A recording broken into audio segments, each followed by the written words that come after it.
we're going to take a look at some comments, questions, tips, and complaints from videos that I've done in the past.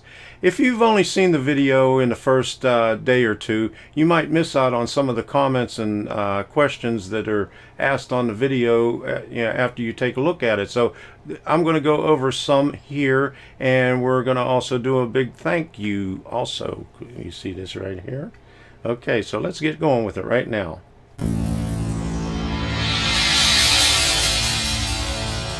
A lot of times whenever you watch my videos, you might be on there the first couple of days and leave a comment, but you don't see all the comments that come after that, like a week after or maybe 2 weeks after, where you might get some valuable information on what the video is about, unless you go back and watch it again, which I'm not complaining about. You can go ahead and do that.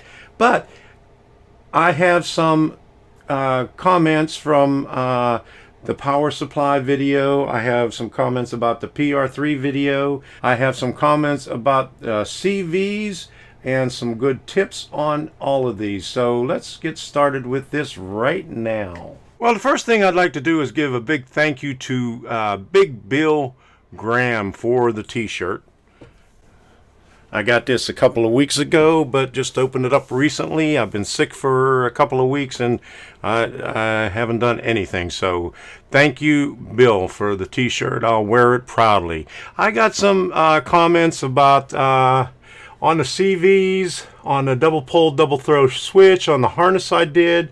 A few comments and tips on the power supply.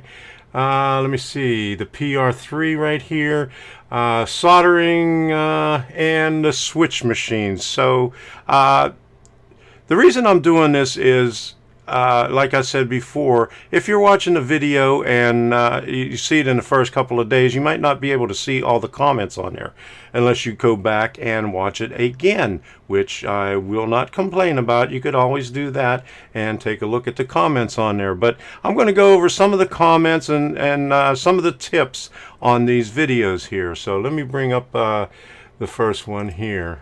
This is from Adam Seraphin, and this is on the one I did with the CVs, changing the sounds on it.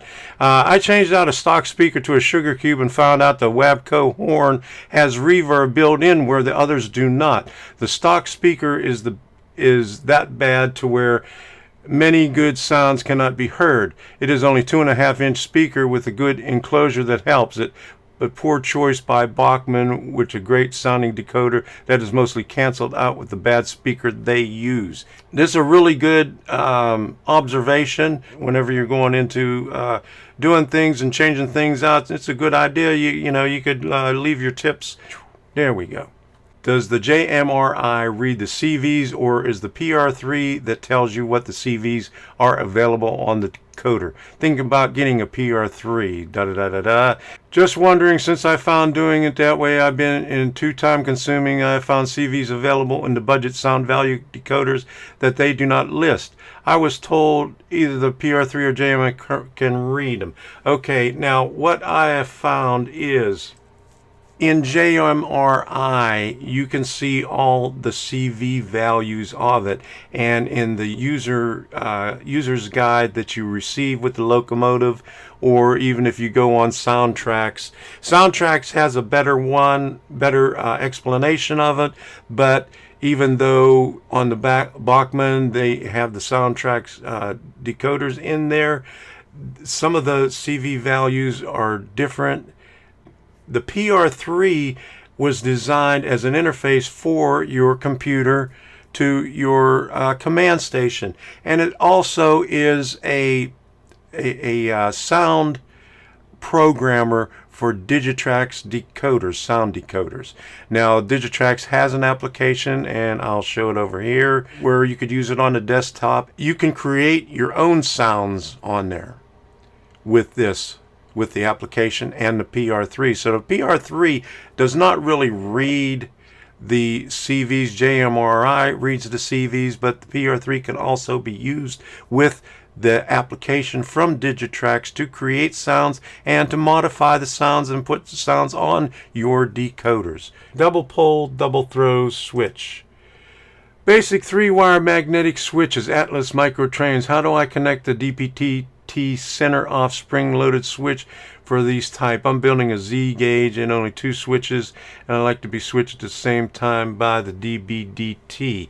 And what I did is I found a drawing for him that I sent him through the email, and here it is. This is only a single pole double throw switch, but it could be doubled up, or both switch machines can be used on the same switch to operate the turnouts. Like the video and explanation of program, my question is, how do you add bicolor LED to the same setup to show when power is on or off the program track?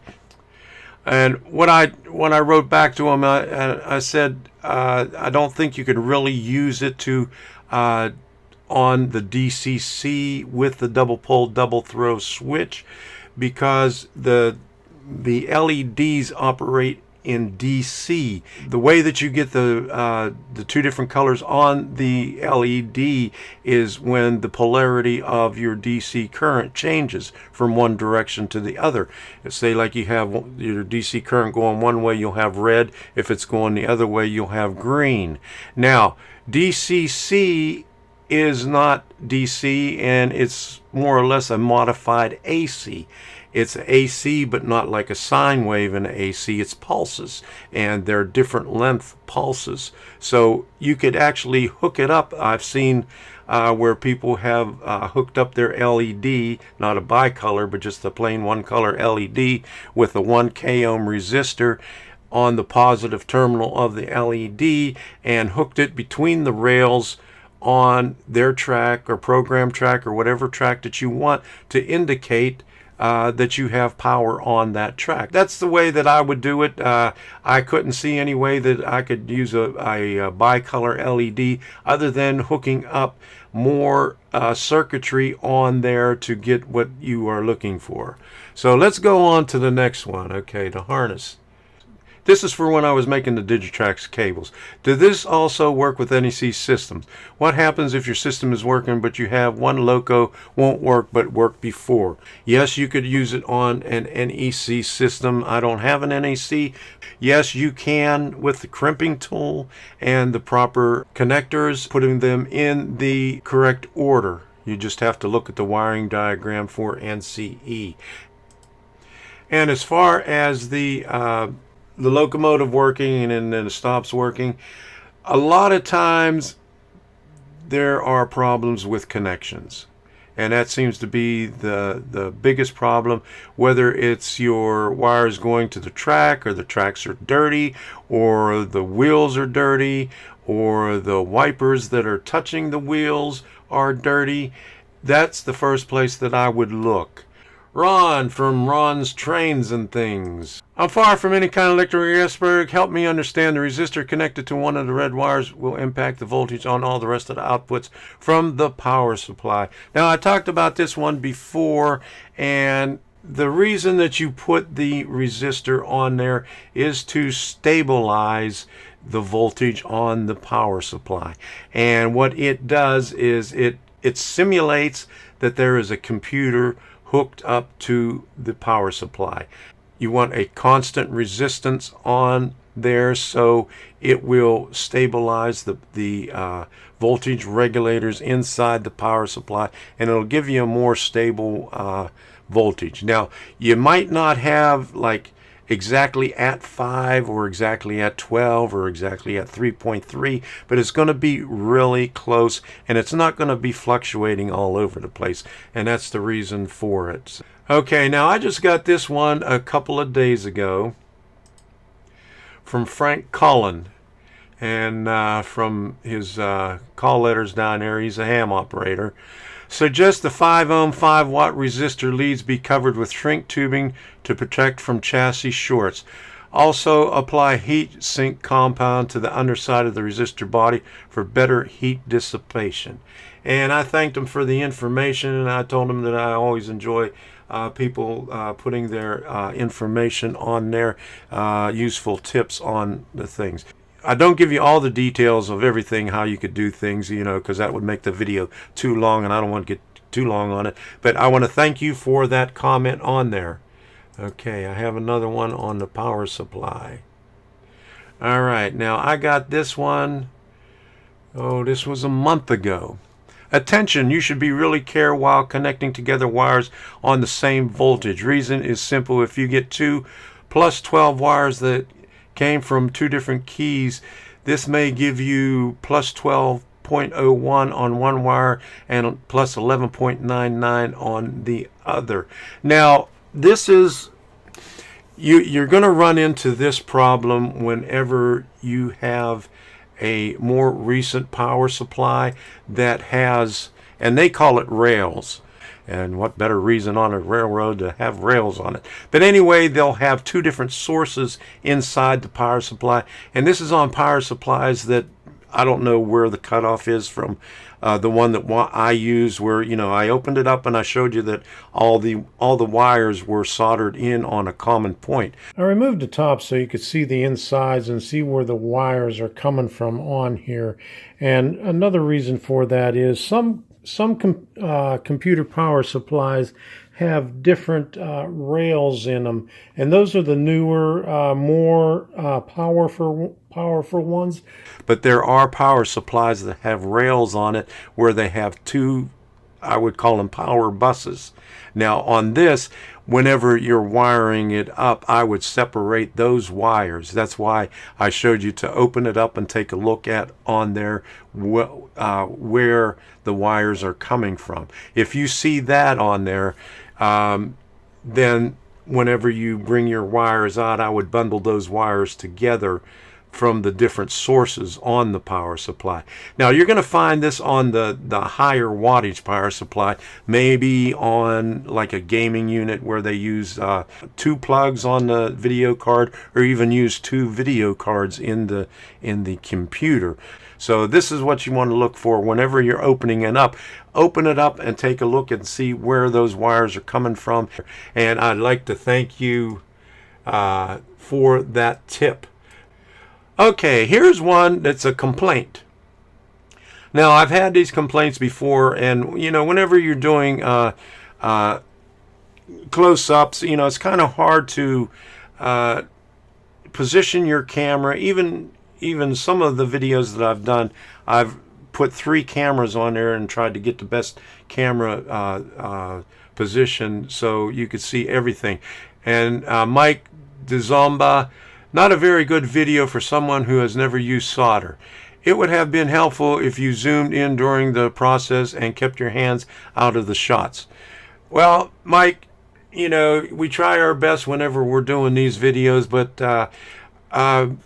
it's hard to, like I said before, to get a good position on the cameras. And while you're doing the work, you can't be moving the cameras around. You can't be zooming it in.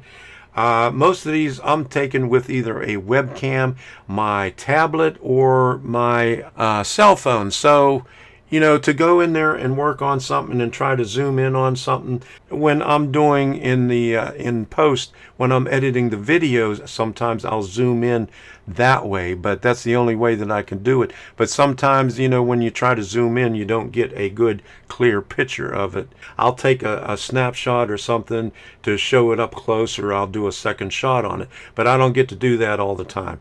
So thank you for your comment, and I appreciate it. Okay, this is from Kelly, I think it is, CSX 8840 CSS Baltimore Subdivision. His name's Kelly. You should let people know that every one of the DCC concept switch machines are wired different. Great video, thanks for sharing. Okay, as far as the Cobalt goes, they started out with, just like on the on a tortoise switch machine, they had the 8 pins. And so the wires for the motor went to pins 1 and 8, and then they came out with the one that I did, the Omega, which they moved them around and put the motor on 1 and 2 and added a signal wire for 3. And then they have the one with the decoder built into it, and that is wired differently also. So yes, thank you for that information, Kelly. Okay, that's it for now. Now you could tell my voice isn't the greatest. I still have a lot of congestion. I've been sick for the past 2.5 weeks, so that's why I haven't put any videos out. And if you have any questions about anything, leave a comment down below. If you would like to, go back and look at the videos after a while. I mean, it helps out if you know, because not everybody comments on it right away, and you get some comments, and I'll continue to put these videos out like this to let you know what's going on with the comments on stuff, where it'll give you information that you might need. Go take a look at tomstrainsandthings.com. I'm going to put some more stuff on there also. So take care, and we'll see you. And I'm going to go over here, John.